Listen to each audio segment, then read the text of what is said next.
And this is, She won't be here tonight. and we're live. Good evening. My name is Jeffrey. Thanks to everyone for taking part in the quiet energy work portion of our service. Your cooperation in creating this sacred space is greatly appreciated. Let us begin this evening's service with 3 ohms.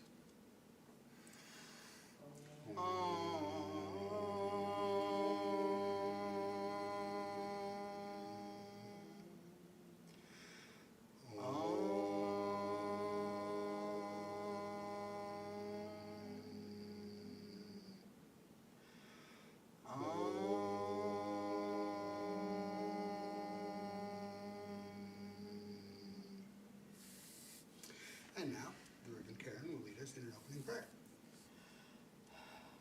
Father, Mother, God, higher beings, guides, and teachers, thank you for being with us tonight as we join together in fellowship and learning, as we explore ways and methods to connect humanity to Source.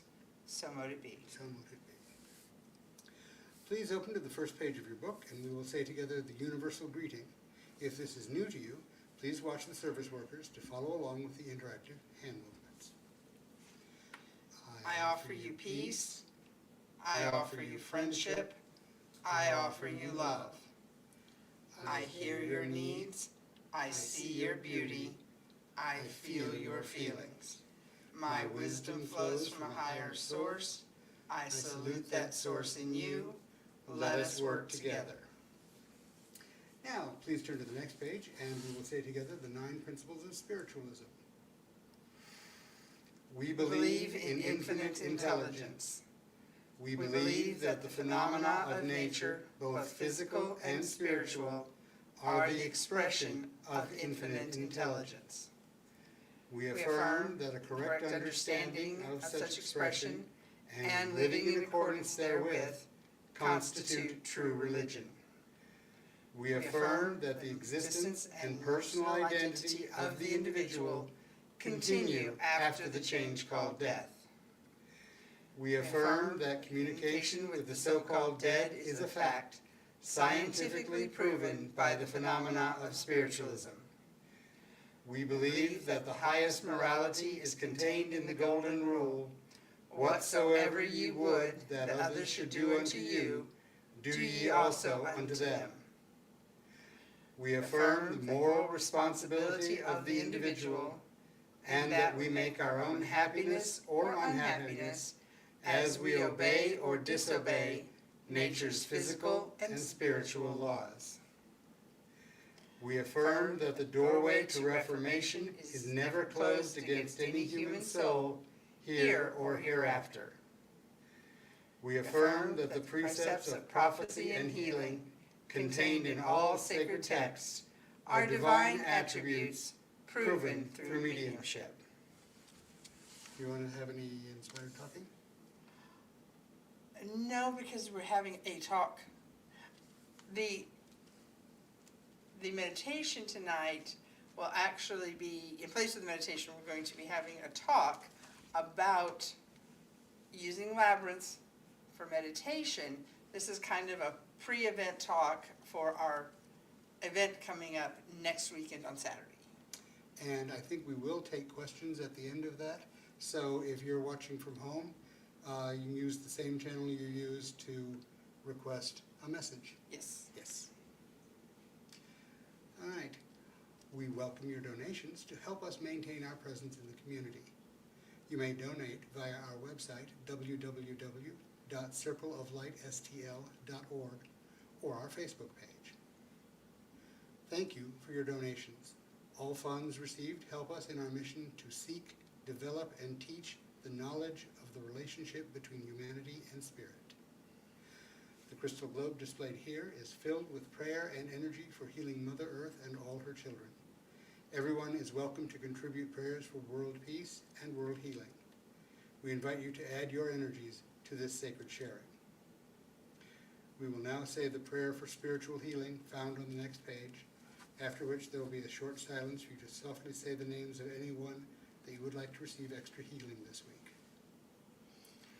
I ask the great unseen healing force to remove all obstructions from my mind and body, and to restore me to perfect health. I ask this in all sincerity and honesty, and I will do my part. I ask the great unseen healing force to help both present and absent ones who are in need of help, and to restore them to perfect health. I put my trust in the love and power of God.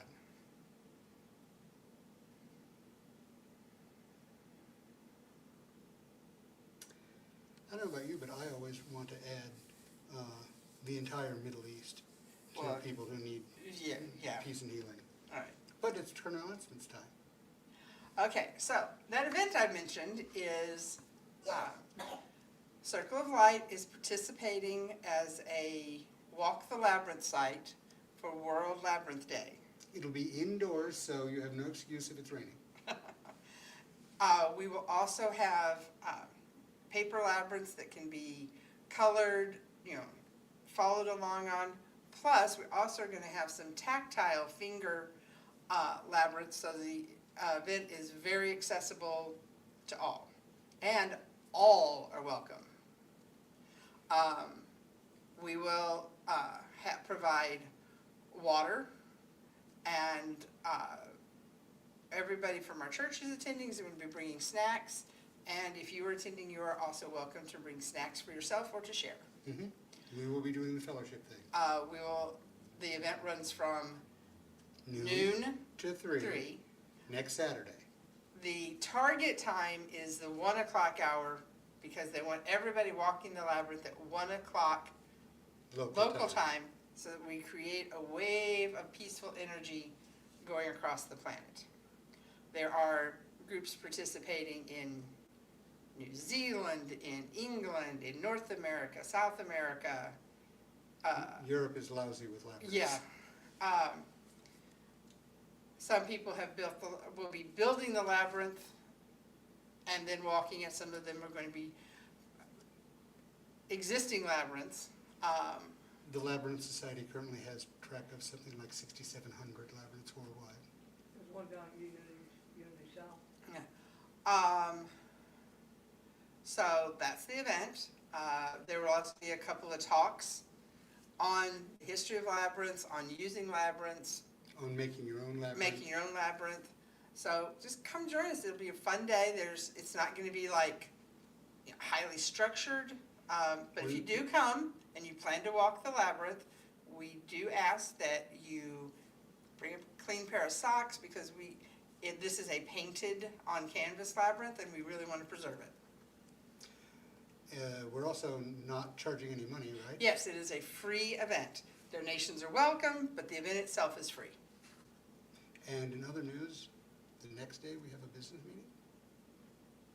Yes, business meeting A week from tonight. a week from tonight, and then also later in the month, you'll have to check our Facebook page for which one. We're going to be having another fireside chat this month, and this month the topic is going to be, what is perfect health? You'll notice that in our prayer for healing, we ask to be restored to perfect health. Well, we're going to explore that in our fireside chat. Neat. And I guess it's close enough now. We will have a booth at Pagan Picnic. That is the first full weekend in June. You can also look that up on almost anywhere on the internet, and it comes up really fast if you look up St. Louis Pagan Picnic. At least it's not in August anymore. Yes. I think that's On a Sunday it. or Monday? It's Sunday. It's Saturday and Sunday. Okay, so 'cause if I work Sunday, then I can come Saturday. That's why I asked. Okay, once again, we thank you for your donations, and the Reverend Karen will lead us in a prayer over the offering.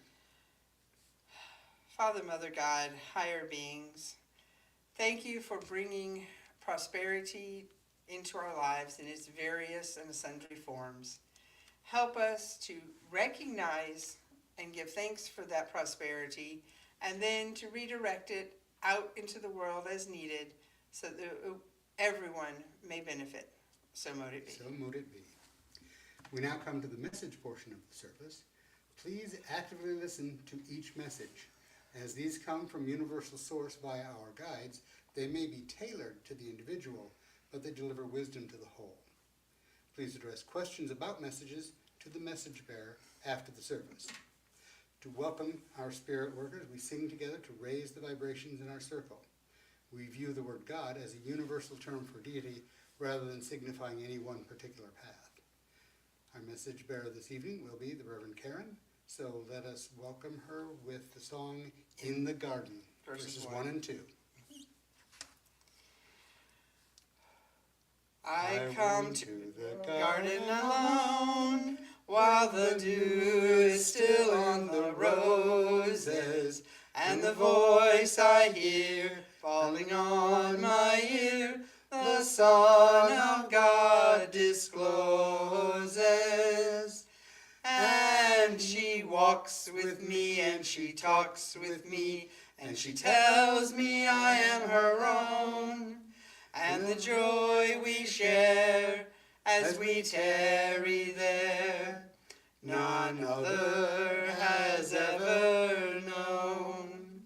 He speaks, and the sound of his voice is so sweet, the birds hush their singing, and the melody that he gave to me within my heart is ringing. And he walks with me, and he talks with me, and he tells me I am his own.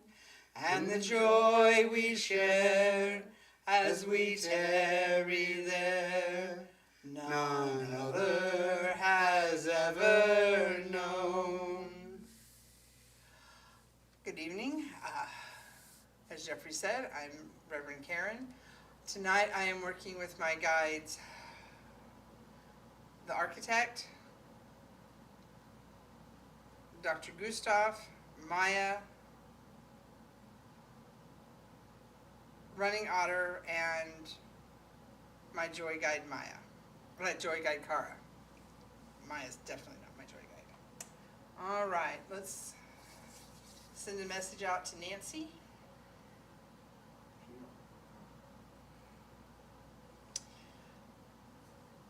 Nancy, I am seeing you standing in the middle of a it's kind of an empty room, but it's an empty room in the way a studio is before you bring in all of the equipment. And you're looking around the room, examining it, and you're just looking at all the potential that is there. It's like this room is representing the potential. And so one of the things my guides is saying about this room is it's a clean slate, it's a blank slate. You get to choose what goes in it, you get to choose the tools. So don't assume you have to take somebody else's picture of what you need. You get to create and fill that studio. All right. Reverend Karen, the other Reverend Karen.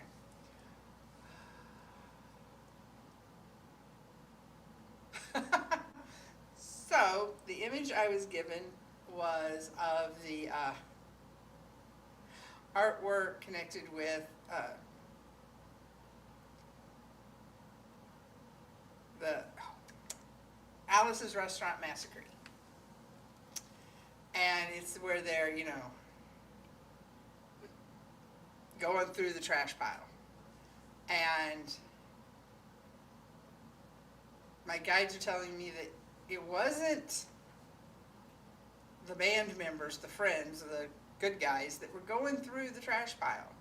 It was the cops. It was the negative influence that sometimes you have to get rid of it, you have to get rid of it, you don't go back and search through it.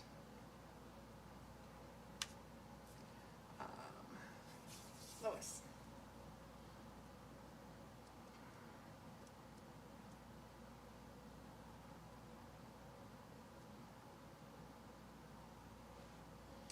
Lois, I am being shown the marquee of a theater. You know, the back when all theaters had those big flashing neon marquees.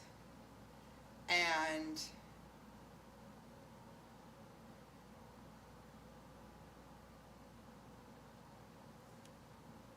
only word on the marquee is Lois. And so basically, you've already been recognized as a bright, shining light. You have to recognize it and take that into yourself and internalize it and believe that you too are a bright, shining soul. Jeffrey.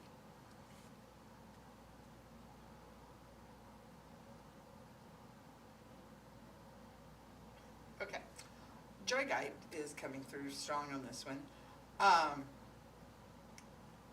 They're showing the classic Bugs Bunny scene where he pops up out of the rabbit hole and is looking around, kind of confused, and then he says, I should have taken that right turn at Albuquerque.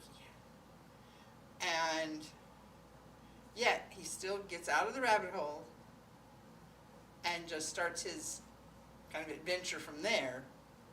He's not really bothered that he's apparently in completely the wrong place.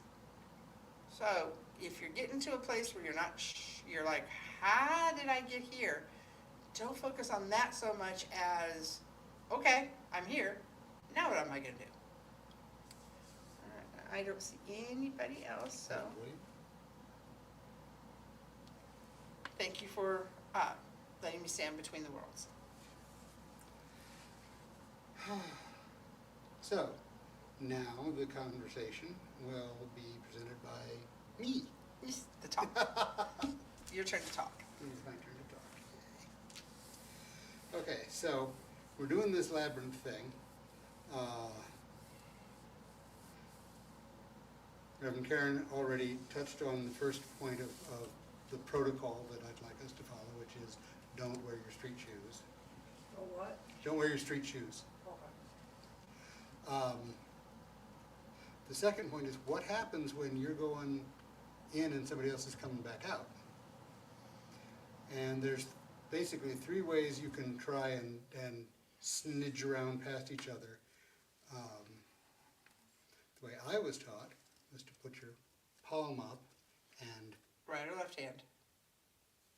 Seems to be the right. Right hand, okay.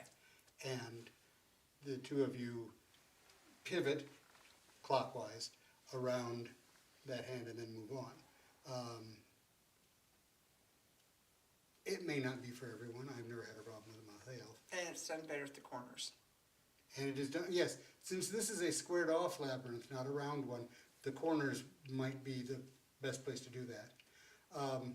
Parenthetically, if you happen to step over a line, we'll forgive you, and so will the universe. It's not so much trying to color in the lines as following a generous path. Yeah, don't jump out on purpose, but it's not a disaster if you happen to step over. The second way is to give each other a nice warm hug while you spin through. This may not be for everybody. I would advise you to do that with people you know, not people you've never met. And third is the standard Midwestern shuffle awkwardly around each other without ever touching. Past it, yeah. Mm-hmm. So there's that. The next question is, what do you do with your brain while you're walking?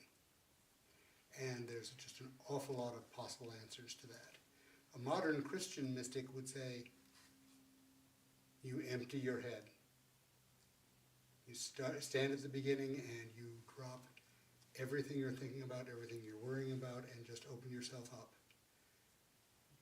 Make your way to the center, receive what you have waiting for you once you get to the center, and then Thankfully contemplate on your way out. and consciously, yeah, like that.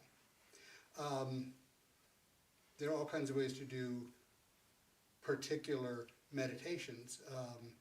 I believe this is a 7-circuit labyrinth, and, well, there are 7 chakras. You could meditate on each chakra in turn as you work your way in towards the center, sort of walking your way up the body of the divine. There are 7 archangels. There are 7 notes in the musical scale. There are 7 colors in the rainbow.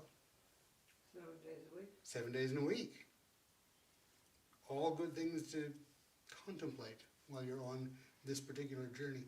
One of my favorites is the very foundational mystery that is the labyrinth, which is the world is not only more complex than you know, it's more complex than you can know, but your part in it, while twisty, is clear. There's no branchings, there's no turns.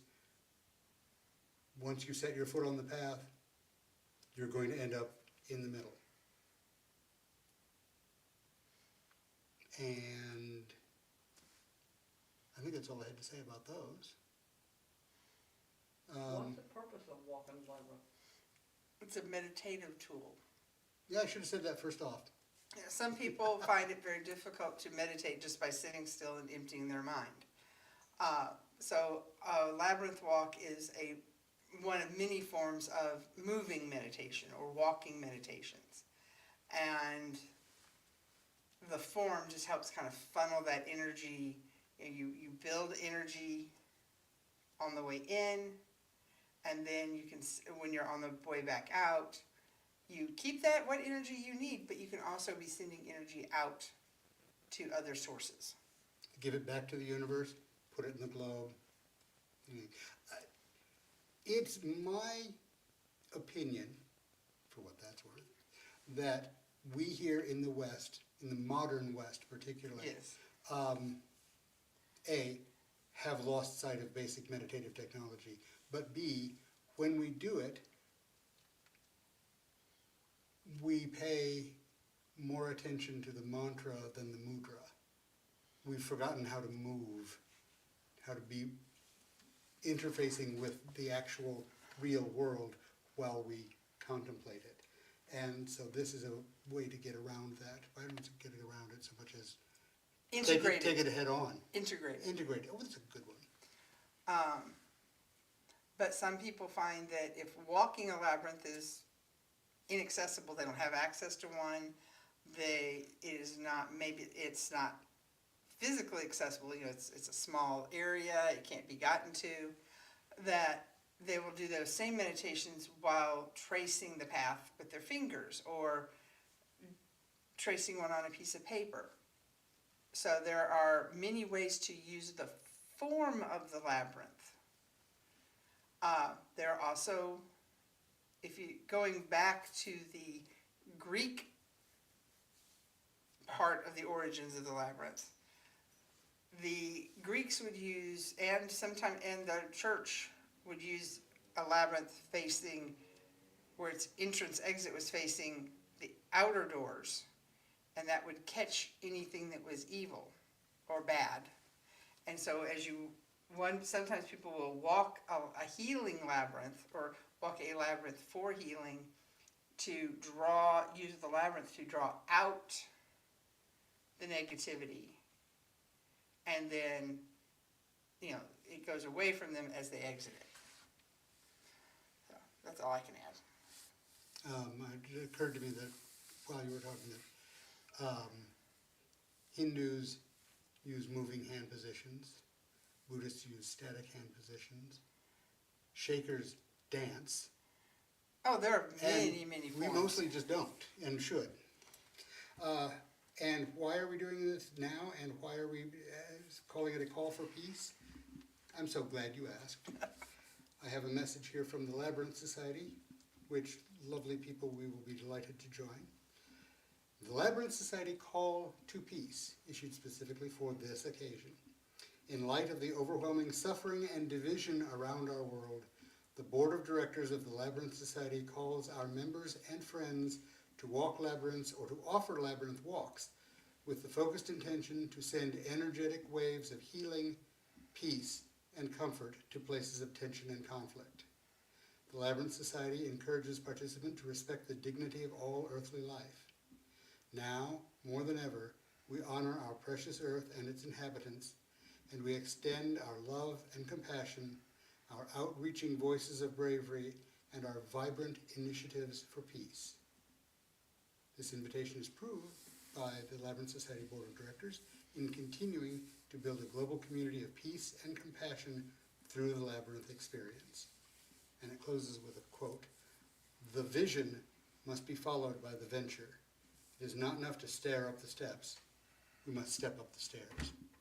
Again, don't stand still. Right.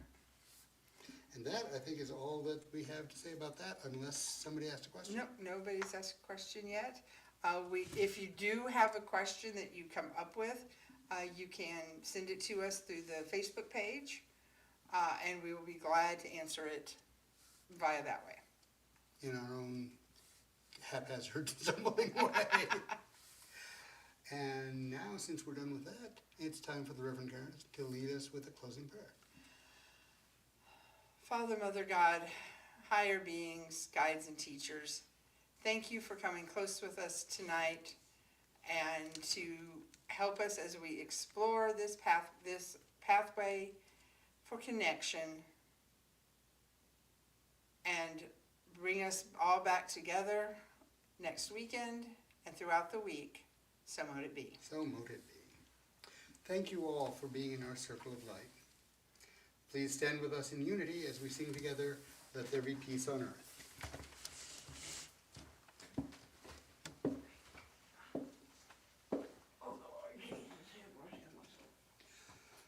Let there be peace on earth, and let it begin with me. Let there be peace on earth, The peace that was meant to be. with God as Creator, family all are we. Let me walk with my family in perfect harmony. Let peace begin with me, let this be the moment now. With every breath I take, let this be my joyous vow. To take each moment and live each moment in peace eternally. Let there be peace on earth, and let it begin with me. Hugs to everyone. What's it, only 6:30? Or is my watch wrong? That's all right. That's right then. 'Cause normally we're